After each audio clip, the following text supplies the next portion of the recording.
네, 자본의 분류에 대해서 앞 시간에 자본 조정까지 우리가 알아봤는데요. 그 밑에 기타 포괄손익 누계액.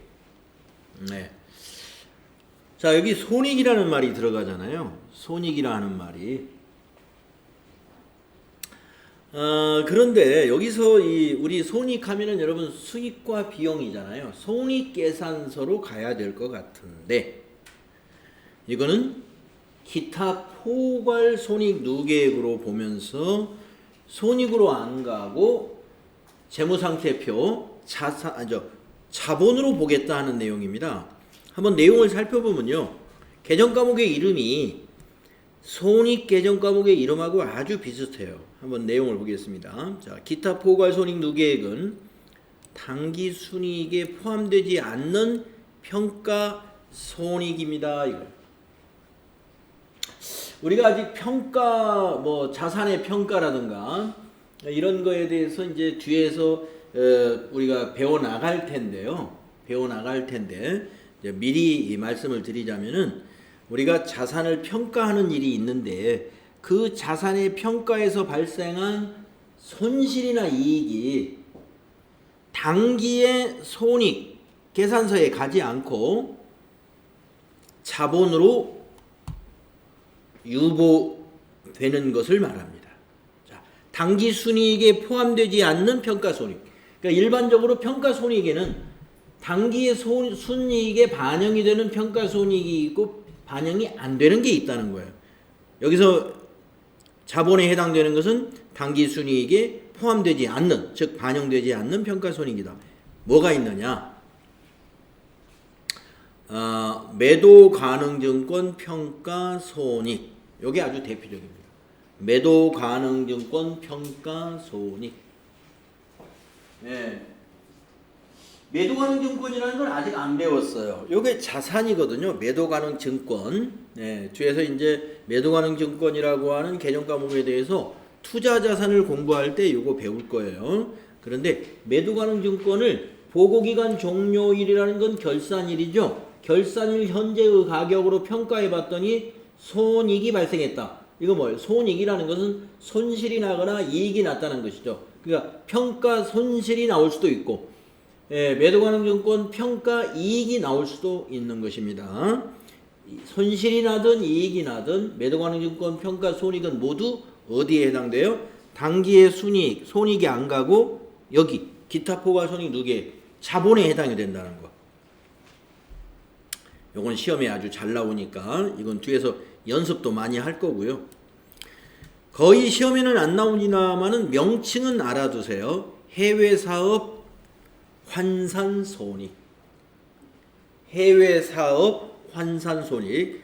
우리가 해외에 사업장이 있는 경우에 그 해외에 있는 사업에 대해서 현재 보고기간 종료일에 환율로 다시 한번 환산을 합니다. 그러면 환율이 올라갔을 때는 어떻게 될까요? 해외 사업에서의 그 자산이 계속 이익이 나겠죠. 환율이 자꾸 올라가니까. 예, 작년에는 그게 9천억이었는데 환율이 올라가가지고 9,500억이 되고 또 환율이 더 올라가면 1조 원이 되고 막 이렇게 된단 말이죠. 그래서 해외 사업 환산 손익. 반대로 환율이 떨어지는 현상이다 그러면 작년에 1조 원이었던 해외 사업이 환율이 떨어지면서 9,500억이 될 수도 있고 9,200억이 될 수도 있고 이렇게 내려간다는 것이죠. 그래서 해외 사업 환산에 관한 손실과 이익은 당기의 순이익에 넣지 않는다. 당기 손익에 들어가지 않습니다. 안 들어가고 자본, 기타 포괄 손익 누계액으로 분류합니다. 그 다음에 현금 흐름 위험 회피 파생 상품 평가 손익. 이것도 굉장히 개념 과목이 깁니다. 실제로 시험에는 안 나와요. 그러나 요거는 알아만 두세요. 현금 흐름의 위험을 회피하기 위해서 파생 상품들이 있는데 이거는 그 상품의 이름도 다양하기 때문에 이거 하나로 묶어놓은 거라고 생각하시면 돼요. 여러분 현금 흐름 위험 회피라는 게 뭐냐면 현금으로 거래를 했을 때 위험한 뭐가 위험할까요? 가격이 갑자기 폭등을 해버린다든가 이런 거에 대비해서 미리 돈을 지불하는 그런 선물 거래 같은 것이 말하자면 현금 흐름 위험회피 파생 상품에 해당이 됩니다. 그러니까 보통 우리나라에서 수입을 많이 하는 농산물 같은 거에서 이런 파생 상품 거래가 많이 있어요. 우리나라에서 소비하고 있는 여러 가지 식품 이거를 국내에서 생산한 걸로 다 조달이 안 됩니다. 뭐 쌀 같은 건 충분하겠지만 우리가 주로 생산하고 있는 쌀 농산물만 우리가 먹는 게 아니라 밀이라든가 콩이라든가 옥수수라든가 이런 것으로 우리가 집에서 이렇게 해 먹는 것이 아니라 우리 제과점이나 이런 데 쓰고 있는 빵 같은 거 이런 식품 기초 상품이 옥수수, 콩 이런 데서 많이 나온다. 그럼 옥수수나 콩 생산은 우리나라 강원도 일부 지역 아니고서는 거의 생산이 안 돼요. 미국이나 중국에서 대량으로 생산해 가지고 전 세계적으로 이렇게 수출을 하는데 만약에 이 농산물이라는 것은 해마다 뭐가 있습니까? 풍년이 있고 흉년이 있고 이러잖아요. 이 가격이 막 현물거래 시장에서는 가격이 올랐다 떨어졌다 막 정신없이 이런단 말이에요. 그렇게 되면은 현금 거래를 하다 보면은 위험하다 이거죠. 그러면 일정하게 이게 내부에서 국내 생산의 식품의 원가 관리가 불가능하겠죠. 그래서 적정한 예상이라든가 이걸 가지고 선물 거래 같은 식의 가격을 결정해서 거래를 하게 되는 거예요. 자, 이런 거래를 우리가 현금으로 위험회피 파생 상품이라 하는데 그것으로 인한 평가, 손실이나 이익을 우리는 기타 포괄 손익 누계액으로 누계액으로 포함시킨다는 것만 알아두시면 되겠습니다. 그리고 재평가 잉여금. 재평가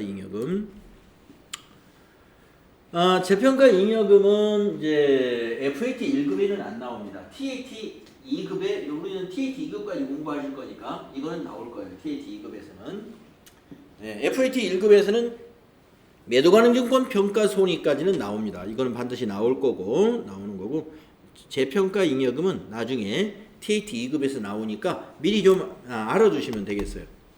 자, 재평가. 이게 다 평가니까 재평가죠. 그런데 여기 재평가라는 건 뭘 재평가하냐 하냐면은 자산입니다. 자산. 그 중에서도 유형자산. 유형자산. 그러니까 토지, 건물 이런 것 등이 대표적인 겁니다. 토지나 건물과 같은 유형자산을 재평가함으로써 잉여금이라는 건 뭐예요? 남는 돈이라는 겁니다. 그러면 토지나 건물이 맨날 가격이 오르기만 하느냐? 떨어지는 경우도 있죠. 그래서 떨어졌을 때는 재평가 손실이 발생해요. 재평가 손실은 여기서는 제외. 매도하는 증권은 손실도 해당되고 이익도 자본에 해당이 돼요. 기타 포괄 손익 누계액에. 근데 재평가 잉여금은 다릅니다. 손실은 손익으로 반영해요. 이익 나는 것만 여기서 잉여금이라고 했기 때문에 그래서 명칭이 좀 다르죠. 재평가 손익이라고 안 하고 재평가 잉여금 했단 말이에요. 이건 뭐예요? 가격이 오른 것만 자본으로 본다. 그래서 TAT 2급에서 이건 나올 것 같습니다. 그래서 여기에서 기타 포괄 손익 누계액에서 아주 중요한 것은 요 두 개. 매도가능증권 평가 손익과 재평가 잉여금은 꼭 뒤에서 실기에서 나오니까 정확히 이해해 주시고 나머지는 해외사업 환산 손익, 현금 흐름 위험회피 파생 상품 평가 손익 이런 것도 기타 포괄 손익 누계액이다. 그러면 기타 포괄 손익 누계액이 뭔데?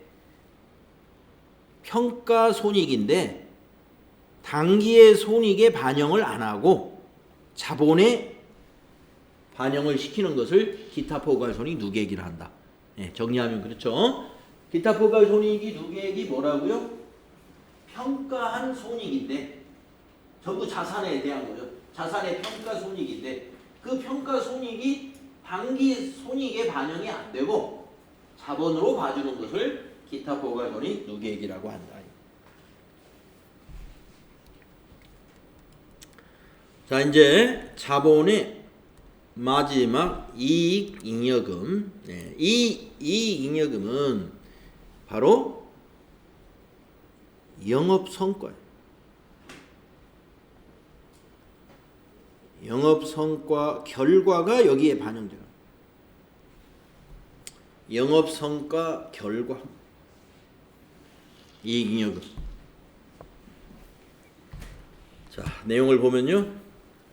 이익잉여금 또는 결손금은 손익계산서에 보고된 손익과 다른 자본 항목에서 이입된 금액의 합계액에서 주주에 대한 배당이나 자본금으로 전입 및 자본 조정 항목 상각 등으로 처분된 금액을 차감한 잔액이다. 네, 그러니까 이 이익잉여금은 어디서 오는 거예요? 손익계산서에서 보고되는 손익이 오는 거예요. 당기순이익이 왔다 이겁니다. 이익잉여금으로. 그러면 이익잉여금이 차곡차곡 쌓여만 가느냐? 네.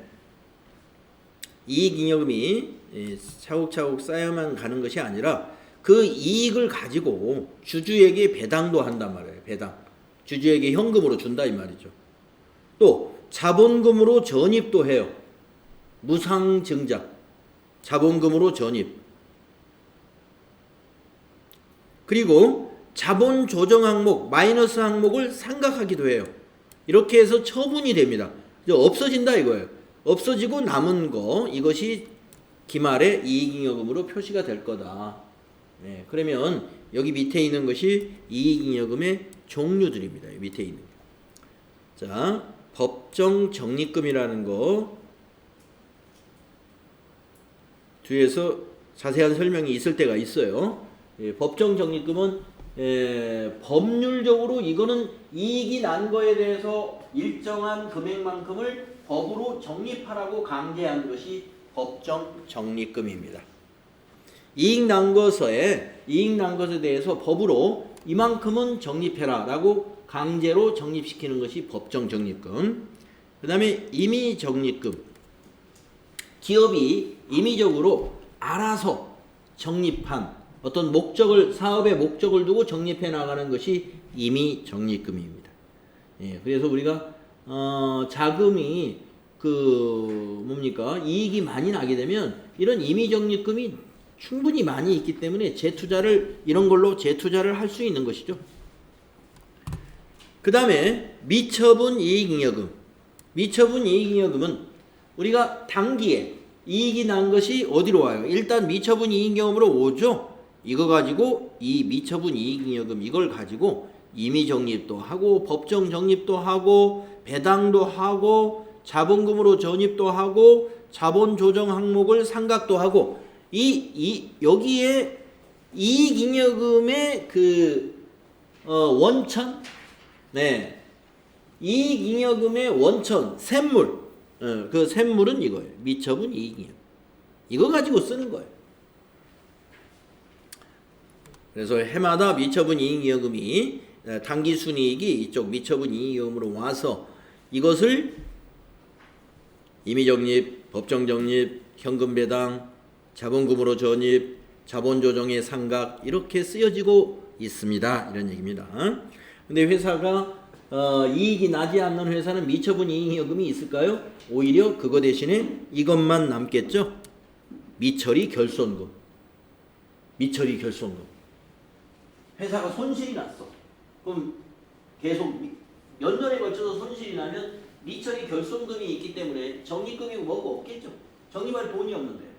그래서 미처리 결손금이 있다 그러면 나중에 미처리 결손금을 어떻게 해요?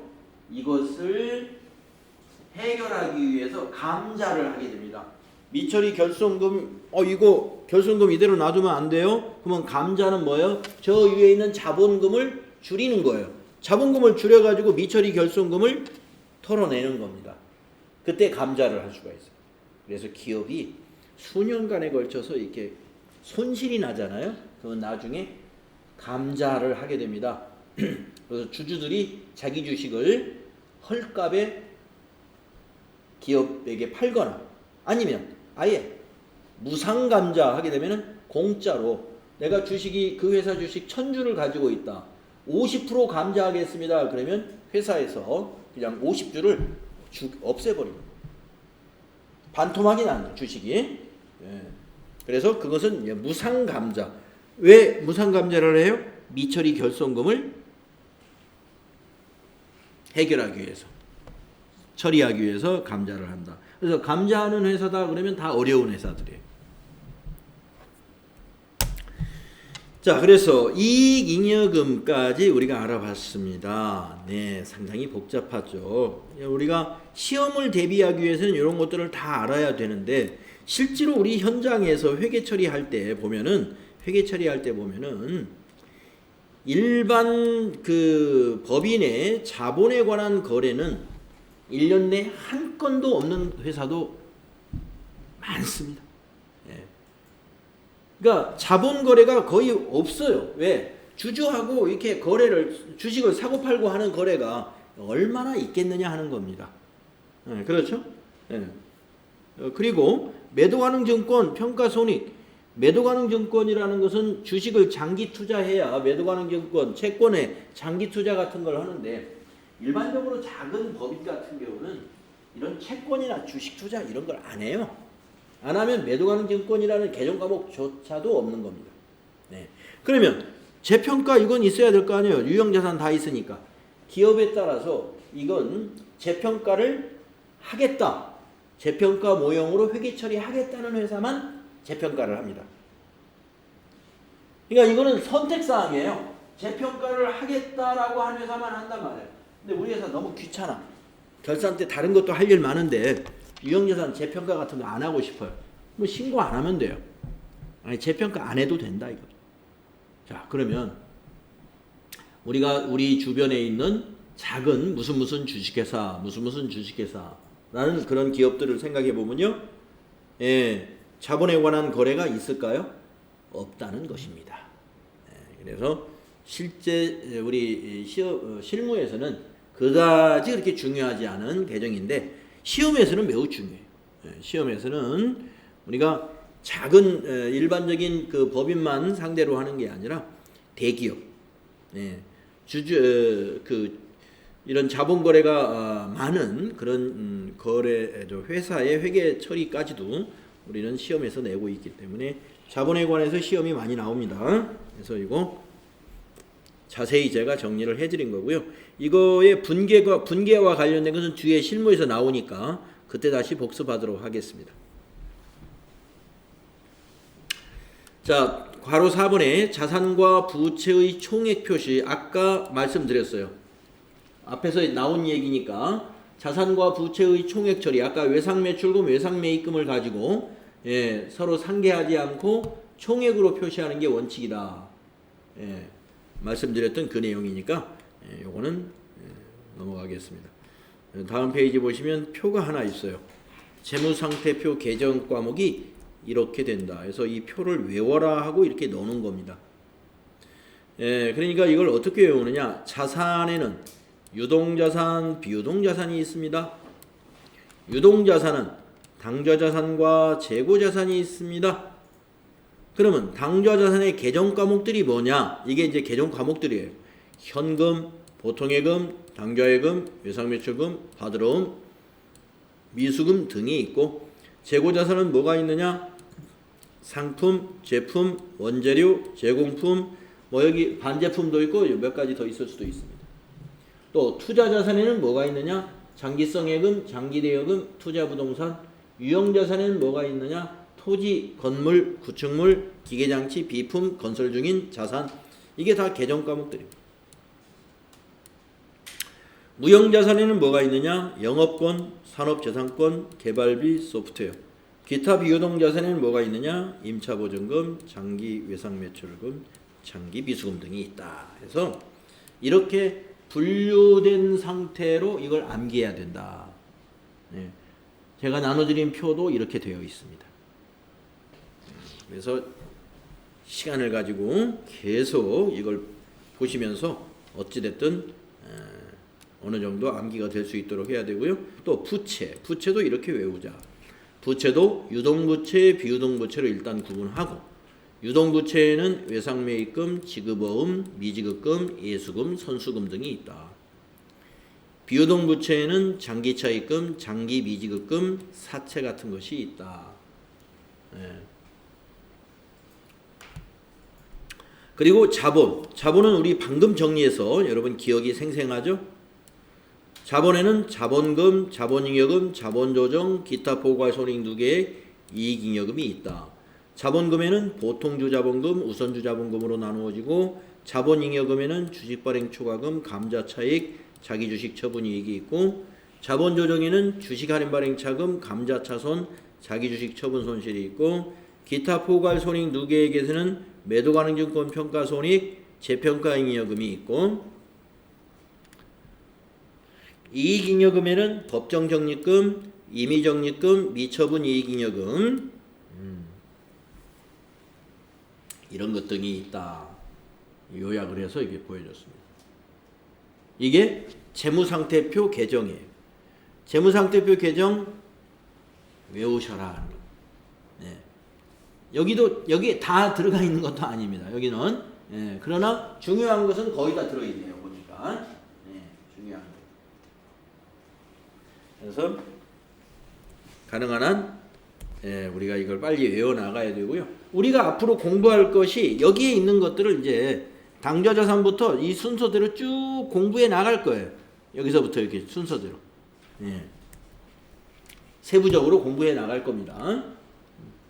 그 다음에 손익계산서. 자, 손익계산서는 계속 나옵니다. 일정 기간 동안 기업의 경영 성과에 대한 정보를 제공하는 재무제표라는 거. 그래서 일정 기간 동안 경영 성과, 이런 키워드 아주 중요한 손익계산서하고 관련된 밀접한 키워드가 일정 기간과 경영 성과입니다.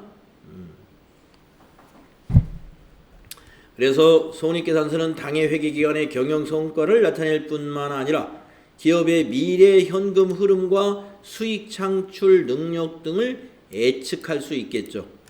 네. 자, 미래 현금의 흐름이라는 건 뭐예요?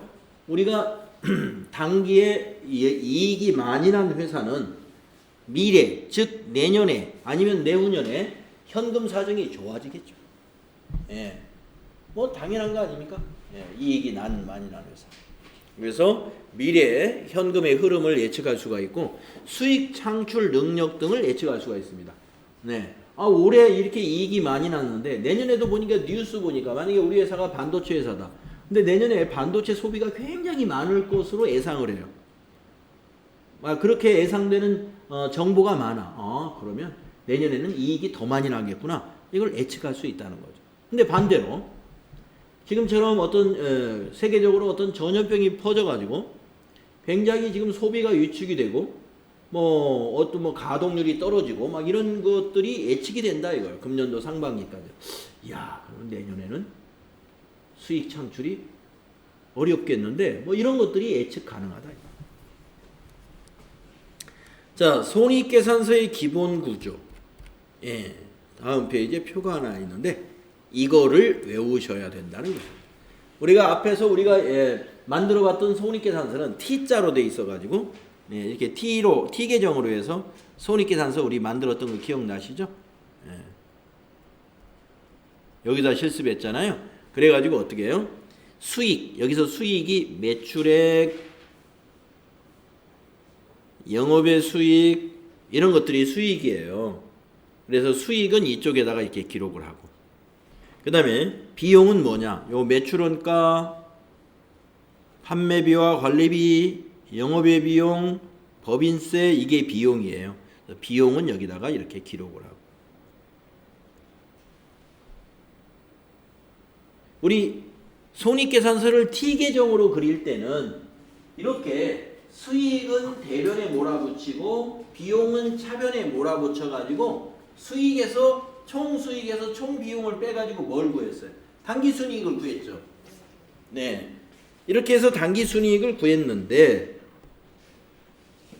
앞으로는 이게 흐름이에요. 손익계산서의 구성이라고 볼 수 있어요. 이거 꼭 외워둬야 됩니다. 네, 자꾸 외우라는 게 많아서 여러분 정말 미안한데 하루에 다 외우라는 건 아니에요. 언젠가는 외워야 된다. 그러니까 여러분 나름대로 계획을 잡아서 이건 외워야 되는 거구나. 예. 이걸 외운다는 것은 뭐냐면 이걸 계산하는 걸 안다는 거예요. 예를 들어서 매출 총 손익은 어떻게 구하느냐? 매출액에서 매출원가를 빼는 거다. 이걸 알아야 된다는 얘기입니다. 그러면 영업손익은 어떻게 구하는 건데 영업이익 같은 거. 영업이익은 매출 총이익에서 판매관리비까지 빼면 영업이익이다. 예. 영업이익. 여기 손익이라는 말은 손실이 날 수도 있기 때문에 손익이라는 표현을 쓴 겁니다.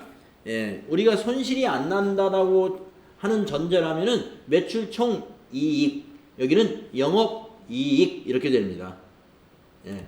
그리고 여기도 마찬가지입니다. 법인세 비용 차감 전 순손익. 여기도 손실이 날 수도 있기 때문에 손익이라고 했지. 이익이 난다는 전제라면은 법인세 비용 차감 전 순이익 그냥 그러는 거죠. 예. 맨 밑에 있는 당기순이익. 당기순이익인데 여기는 순손익이라고 그랬죠. 순손익이라고 그랬죠. 손실이 날 수도 있기 때문에 당기순손실과 당기순손익을 포함하는 의미예요. 그래서 주로 우리 일반 보도에서는 이 영업손익을 굉장히 많이 보도하죠.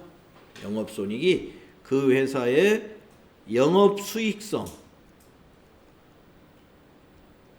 영업수익성을 나타내는 아주 중요한 지표가 됩니다. 영업이익이라고 하는 게. 그래서 영업이익을 가지고 많이들 그 회사의 수익성을 나타내는 지표로 쓰고 있는 것이죠.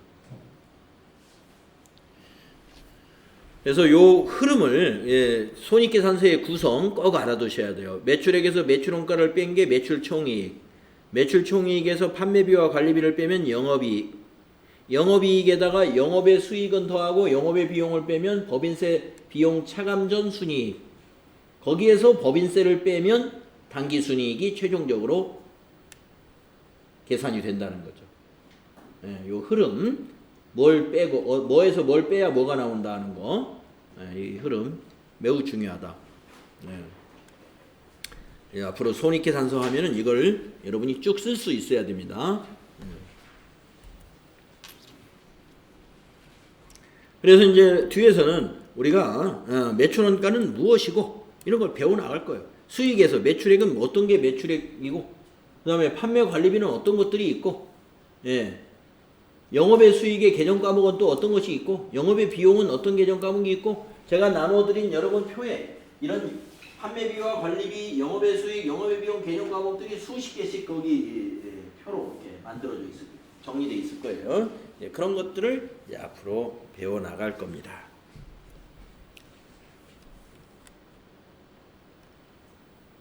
그래서 여기서 간단히 설명했네요. 우선 매출액을 간단히 한번 알아볼까요? 손익계산서 맨 위에 나오는 매출액. 그러니까 우리가 여기서 손익계산서를 보시게 되면은 손익계산서가 지금 요 도전 프로그램에서도 보면 매출액이 1번 해가지고 맨 위에 있잖아요. 매출액 4억 4,861만원 이게 매출액. 이 매출액이라는 게 뭐겠느냐 이거. 이 회사는 상품 매출이래요. 상품 매출이 매출액이야. 상품을 도소매하는 회사는 상품 매출이 매출액인 것이죠. 자, 책에 보면 매출액은 제품이나 상품을 판매하고 얻은 대가이다. 반제품 매출액, 부산물 매출액, 작업 폐기물 매출액, 수출액, 장기할부 매출액 등이 중요한 경우에는 이를 구분하여 표시하거나 주석으로 기재해서 표시한다. 네, 중요하면 이렇게 구분해서 표시할 수도 있다. 이거. 그러나 이거 다 합쳐서 뭐라고 그런다? 그냥 매출액. 그래서 이 회사의 경우는 상품 매출 하나밖에 없나 봐요. 그래서 여기 매출액 해놓고 그 밑에 상품 매출, 예, 매출액과 상품 매출이 똑같아. 다음에 매출 원가는 뭐냐? 매출 원가는 제품이나 상품 등의 매출액에 대응되는 원가로서 판매된 제품이나 상품 등에 대한 제조 원가 또는 매입 원가가 매출 원가다. 그러니까 제품을 만들어서 파는 회사는 매출 원가는 만드는 원가가 매출 원가가 되는 것이고, 즉 제조 원가가. 사다가 파는 상품의 경우에는 그 상품을 사온 가격이 매출 원가가 된다. 그런 얘기입니다. 그래서 손익계산서를 가보면은 매출 원가가 어떻게 표시되어 있는가를 보자면, 자, 매출 원가 이만큼, 아직 결산 준비가 안 되어 있네. 매출 원가 계산이 안 되어 있어요. 예, 매출 원가 대체 분계를 아직 안 했어요. 예, 자, 매출 원가 대체 분계는 어떻게 하는 것이냐? 이걸 가지고 계산합니다. 이걸 가지고, 자, 이게 뭐냐? 기초 상품 재고에 기초에 2천만 원이 있었대요. 거기다 이걸 더합니다. 단기 상품 매입액, 단기에 매입한 게 8,895만 원이래요. 그럼 더하면 1억 한 1,000만 원 정도 되네요. 타계정으로 대체, 그 중에서 100만 원은 팔지를 않고 다른 용도로 썼대요. 그럼 100만 원 빼고. 기말 상품 재고가 1억 700만 원 재고가 있대요. 그러면 뭐 1억 1,000에 사가지고 100만 원 다른 용도로 썼고 작으니까 무시하고 1억 700 남았으면 한 300만 원밖에 원가가 아니네. 그럼 여기 나오는 게 300만 원. 예. 다시 말해서 매출 원가라는 건 기초에다가 단기에 매입한 걸 더하고 타계정으로 사용한 거 빼고 재고를 빼면 그게 팔려 나간 거예요. 그게 매출 원가예요. 나중에 매출 원가 공식 배울 겁니다. 여기서는 지금 결산 그 분계가 안 되어 있기 때문에 매출 원가가 여기에 반영이 안 됐어요. 대략 계산해 보니까 한 몇백밖에 안 돼. 몇백밖에.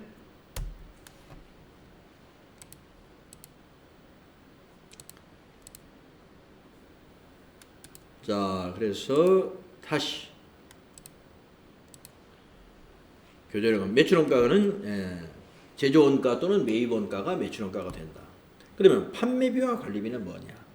판매비와 관리비는 제품이나 상품 등의 판매 활동과 기업의 관리 활동에서 발생하는 비용. 판매 활동에서 발생하는 비용이다. 그러면 제품을 만약에 또는 상품을 운반하는데 운반비가 들어갔다. 이런 거 판매 활동 비용이죠. 광고도 해야죠. 광고 선전비. 그 다음에 관리 활동이라는 건 뭘까요? 직원들 봉급 줘야 되잖아요. 급여. 또 통신비도 나가죠. 전기도 쓰죠. 전력비. 이런 여러 가지 관리 활동 비용. 개정 과목이 무수히 많습니다.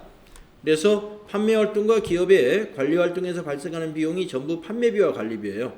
그러니까 매출 원가에 속하지 않는 모든 영업 비용이 다 판매비와 관리비입니다. 매출 원가는 상품을 만들거나 상품을 사오는 데 들어간 비용이 매출 원가이고, 그거 외에 들어간 영업활동 비용이 다 판매비와 관리비예요. 급여, 뭐 통신비, 보험료, 세금 낸 거, 세금과 공과 뭐 이런 것들, 복리후생비 이런 게 다 판매비와 관리비. 자, 그다음에 영업의 수익이 있었죠. 이게 판매비 관리비 밑에 판매비와 관리비를 빼서 영업이익을 구한다고 그랬잖아요. 거기다 영업의 수익을 더해 줍니다. 수익이니까. 그러면 영업의 수익은 어떤 것이 있을까요?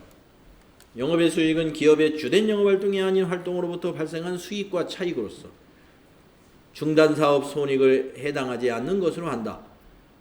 예로는 이자 수익. 이자 수익은 우리 회사가 남는 여윳돈이 있어가지고 그걸 정기예금을 넣었더니 이자가 붙었어요. 그 이자 수익이죠. 임대료. 우리 회사 창고가 엄청 큰데 옆에 빈 여유가 있어가지고 다른 회사에 빌려줘가지고 임대료를 받았어요. 수익이죠. 유형자산 처분이익. 우리 회사에서 사용하지 않는 그 건물이 하나 있어서 그걸 처분하면서 이익이 발생했어요. 유형자산 처분이익이 발생해요. 이런 것들이 영업 외적인 수익이다 이겁니다. 그래서 영업의 수익은 영업이익에다 더합니다. 여기서 이제 그 다음에 영업의 비용을 빼요. 영업의 비용을 빼면 그것이 법인세 차감 전 순이익이 되는 것입니다. 법인세 비용 차감 전 순이익. 그러면 영업의 비용은 어떤 비용들이 있을까요? 하는 거예요.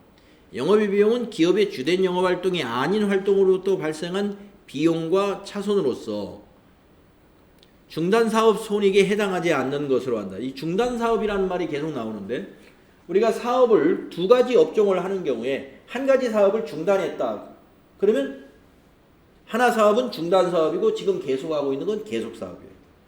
그래서 이 손익계산서에 표시하는 것은 중단사업에 대한 것은 손익을 표시하면 안 돼요. 계속사업에 대한 손익을 표시하기 때문에 여기서 자꾸 영업의 비용, 영업의 수익에서 중단사업에 해당하지 않는 영업의 비용이나 영업의 수익은 중단사업에 해당되는 것은 여기에 포함시켜서는 안 된다 이 말. 중단사업에 해당하지 아니하는 것만 영업의 수익과 영업의 비용이 손익계산서에 표시돼야 된다 이 말입니다. 그래서 영업의 비용 예를 들면 이자 비용. 아까 영업의 수익에 이자 수익이 있었죠? 그것과 반대되는 것이죠. 또 유형자산 처분 손실. 조금 전에 영업의 수익에 유형자산 처분 이익이 있었죠? 그것과 반대되는 것이죠. 그래서 이건 빼줍니다. 영업이익에서 이걸 빼가지고 뭘 구해요? 법인세 비용 차감 전 순이익을 구한다. 그래서 법인세 비용 차감 전 순이익에서 마지막으로 법인세 비용을 빼면 당기 순이익이 나오는데 이 법인세 비용은 뭐냐? 회계기간에 납부해야 될 법인세를 말해요. 세금 내야죠, 법인도. 법인이 내는 세금이 법인세예요. 네, 개인 사업자가 내는 세금은 소득세. 법인 사업자는 법인세. 이렇게 내고 있죠. 그래서 사업자가 내는 소득은 두 가지가 세금이 크게 두 가지가 있어요. 법인 사업자 법인세를 내고 개인 사업자는 소득세를 내죠. 법인 사업자는 바로 다음 달 3월에 법인세를 내고 개인 사업자는 5월에 소득세를 내고 그래서 3월과 5월에 법인세, 소득세를 납부하는 기간이에요. 그러면 이제 여기까지 하고 좀 쉬었다 할까요? 손익계산서 개정은 수익과 비용으로 나누어지는데 아까 거기 구성에 다 나와 있었죠? 자, 수익에 해당되는 계정이 뭐가 있어요?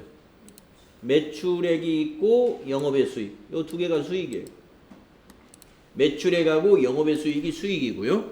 비용은 나머지가 다 비용이에요. 매출원가도 비용이고 판매비와 관리비도 비용이고 영업의 비용도 비용이고 법인세 비용도 비용이고. 그래가지고 이제 우리가 외울 거예요. 여러분들 특히 외워야 될 게 많은 게 판매 관리비, 판매비와 관리비. 개정 과목 여기는 지금 뭐 한 대여섯 개 이렇게 적어놨습니다만은 한 20개는 외워야 돼. 급여, 복리후생비, 여비교통비, 접대비, 통신비, 임차료. 근데 여러분 외운다는 의미가 자 판매 관리비 외워보세요 했는데 선생님 저는 3개밖에 머릿속에 안 떠올라요. 상관없어요. 급여, 복리후생비, 여비교통비 난 3개만 머릿속에 떠오른다. 분명히 나머지도 다 외웠는데 상관없어요. 다 외운 거나 마찬가지예요. 왜 그러냐? 판매비와 관리비를 모두 써라 이런 문제는 절대로 안 나오고 시험에 그렇게는 안 나와요. 그럼 어떻게 나오느냐? 판매비와 관리비에 해당되는 것과 해당되지 않는 것을 구분할 줄 알면 돼요. 그러니까 여러분이 공부를 어느 정도 했다면 이거는 판매관리비야.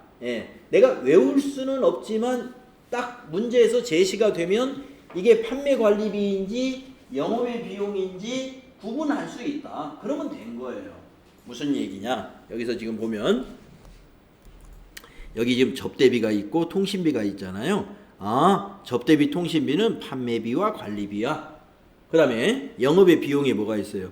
기부금이 있고 이자 비용이 있잖아요. 이자 비용, 기부금 이거 영업의 비용이야. 이렇게 구분할 수 있을 정도. 줄줄줄줄 쓰게끔 외우는 것은 아니고 이자 비용 하면 영업의 비용입니다. 이자 비용을 말이죠. 판매비와 관리비입니다 하면 그건 외운 사람이 아니에요. 이자 비용은 영업의 비용이다. 기부금도 영업의 비용이다. 이것도 비용이고 이것도 비용이란 말이에요. 근데 구분할 줄 알아요. 접대비는 판매비와 관리비로 소속이 어딘가를 아셔야 돼. 그래서 이게 왜 중요하냐? 이걸 구분할 줄 알아야 여러분이 손익계산서를 만들 때 예? 판매비와 관리비로 집합시킬 거 뭐뭐뭐 있다는 걸 알고 있고 또 영업의 비용으로 집합시킬 것 영업의 비용에는 뭐뭐뭐를 합쳐야 된다. 이걸 알아야 되죠. 이걸 모르면 어느 걸 판매비와 관리비로 넣을지 어느 걸 영업의 비용으로 넣을지 모른단 말이죠. 그러니까 분류를 알아야 돼요. 예. 그래서 요 흐름을 알면서 동시에 여기 있는 판매비와 관리비는 계정 과목이 뭐뭐뭐다. 또 영업의 비용은 뭐뭐뭐다 하는 거 알고 계셔야 됩니다.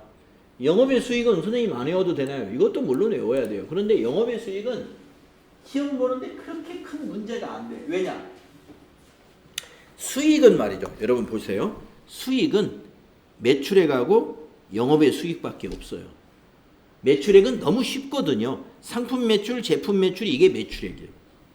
그럼 나머지 수익은 다 영업의 수익이야.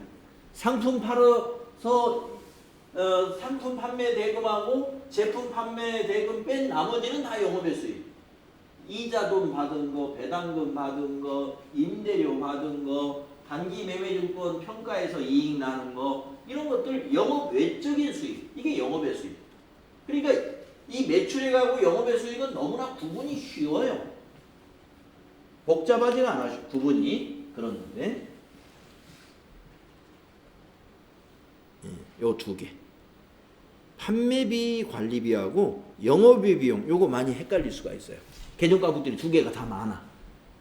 그렇기 때문에 그런 거 중심으로 해서 좀 잘 헷갈리지 않게 맞출 수 있으면 되겠습니다.